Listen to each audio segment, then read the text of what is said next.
料理研究家の草分けだった父、平田武一の半世紀前のレシピを再現することに挑戦する昭和レシピチャンネル。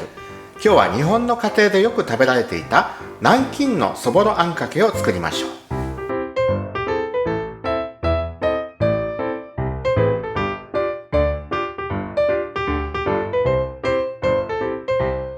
はい、今日はクッキングノートの77ページ、南京のそぼろあんかけを作っていきます。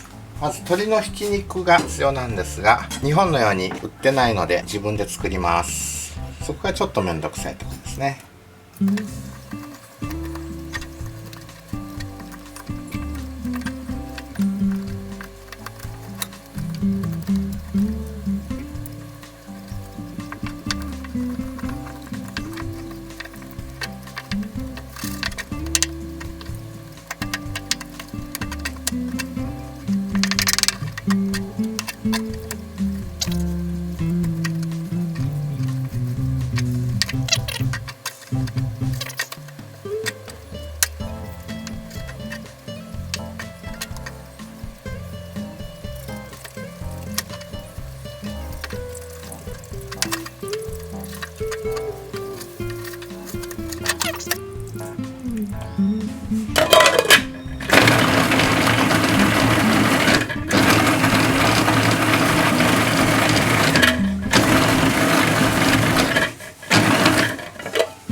かぼちゃを切ります。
生姜みじん切りにします。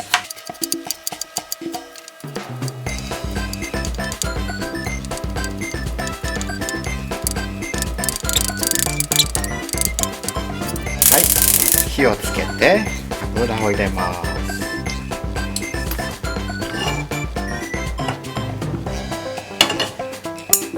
鶏のひき肉、生姜のみじん切りを入れます。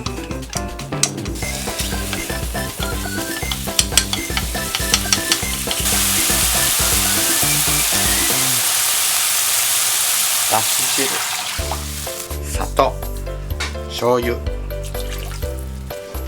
お酒またはみりん、かぼちゃも先に入れるんでした。醤油これ後で入れるんでしたね。5分煮込んでから最後に醤油入れます。まあ今日はこれでいきますもん。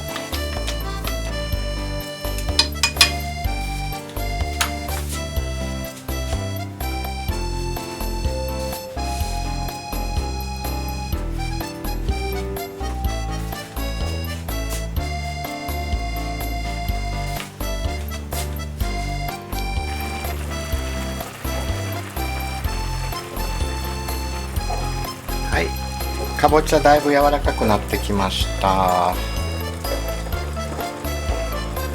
かぼちゃを深皿に取り出します。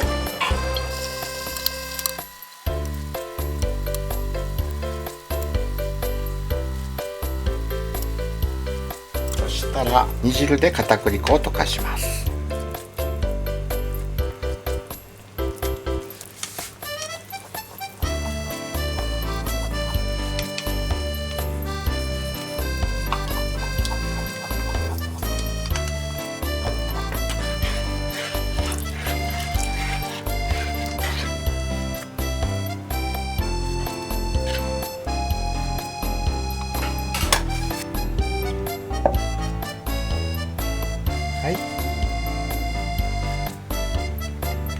あんをかけて、